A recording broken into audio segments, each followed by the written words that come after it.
Tim Kennedy is my friend, and I'm hopeful that he will be my successor, and I'm confident that he will. 1 week ago on News 4 at 4, former congressman and now president of Shays Buffalo, Brian Higgins, offered that full-throated endorsement of State Senator Tim Kennedy to succeed him on Capitol Hill. Kennedy was also endorsed by the Erie County Democratic Committee last month. Now, the governor has about 3 days to set a special election to fill that seat. Senator Kennedy joins us now to talk more about his run for New York's 26th congressional district. Thank you so much for being here. It is good to see you. Yeah, thanks for having me. Happy to be here. It has been some time since we last spoke. Where do things stand for you right now? Well, things are moving quickly. You know, I'm excited about the opportunity. I'm incredibly honored to have been selected by the Erie and Niagara County Democratic committees unanimously on both ends to be the flag bearer in an upcoming special election that the governor is expected to call in the next couple of days. With all intents and purposes, that special election is likely headed for the end of the month of April because of holidays, Easter, Passover, things like that. That will be set, of course, by the governor. But all intents and purposes right now, it doesn't appear as if the GOP is going to put up a candidate to face off against you in that special. So are you preparing for your day one on Capitol Hill? And if so, how is that transition working for you and your staff? Well, first of all, I am prepared for all scenarios that will play out with this special election. I'm excited, number one, to hit the ground running. We've got work to do right now in Albany. So I'm working through the budget process. Number one rule in politics, do your job. And I'm doing that right now. I'm working right now with my colleagues from the Western New York delegation to continue to deliver with the governor for the Western New York community, for the state of New York. It's the beginning of a 2-month-long process. I will be campaigning for Congress at the same time. So there's a lot going on, but I'm excited about the opportunity to go to Congress and use the skills, the talents, and really the experience that I've brought to the table in Albany to deliver for Western New York, down in Washington to do the same thing. There's a lot of work to be done, and I'm really hyper-focused on getting down there and doing the work of the day. And let me close the loop on that. Will there be a new member of Congress from Western New York on May 1st? Well, we will see. Yes. The expectation is that the governor will call this election on Monday of next week, by Monday of next week, looking toward the end of April, although that date is in flux. And early May, I would say. Okay. And I fully expect and intend to win that election and represent our community. You know, we've got work to do. There's a lot of issues, not just here in Western New York and across our great state, but we know that there are real issues across our nation that have to be dealt with. And I intend to go to Washington, D.C. and represent our community with the same sort of class and dignity and passion that Congressman Brian Higgins did for so many years. And I think, you know, he's got big shoes to fill.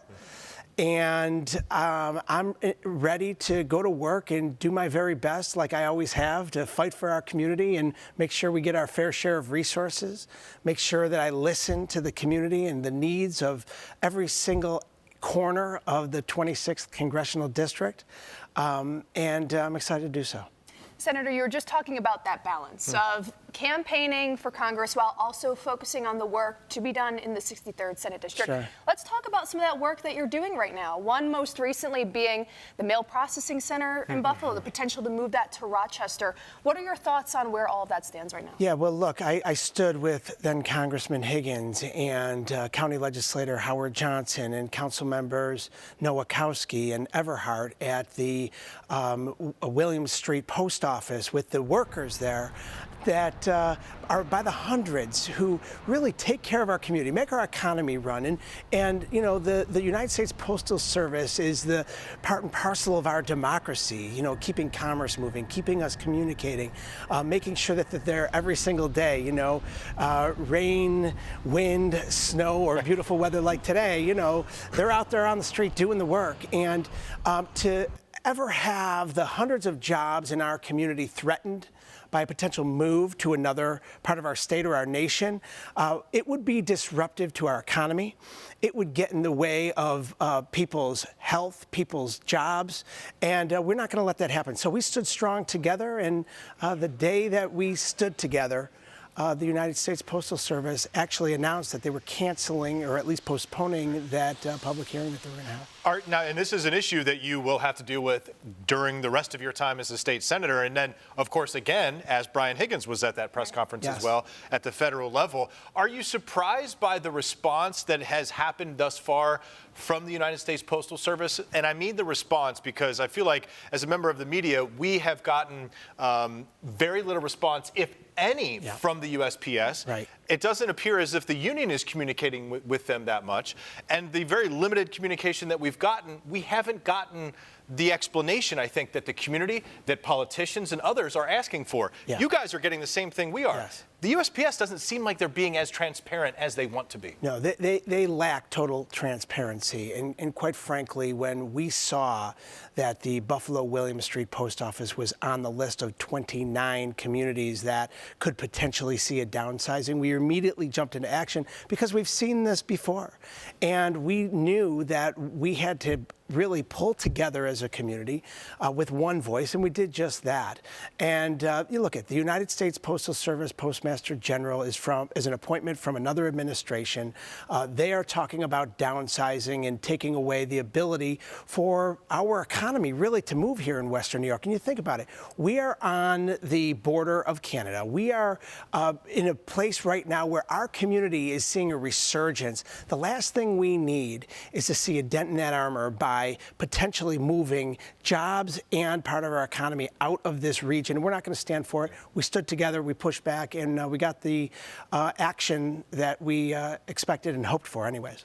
Another very big priority for you has always been transportation, with you being on the Transportation Committee. And what do you make of plans in the state right now, especially for here in Western New York, talking about NFTA expansion and light rail, connecting these areas? Yeah, I think it's essential. Look, we have to grow our community. We have to grow our economy. We have to continue to build on the momentum that has been built. We've delivered. I'm the chair of transportation in the Senate. I can't wait to get to Washington and use the experience that I've built over the last several years as chair of transportation, 6 years, this being my 6th year in the Senate as the chair of transportation, 8 years before that as a part of the Transportation Committee, to deliver record levels of funding to our community. In part, it's that light rail.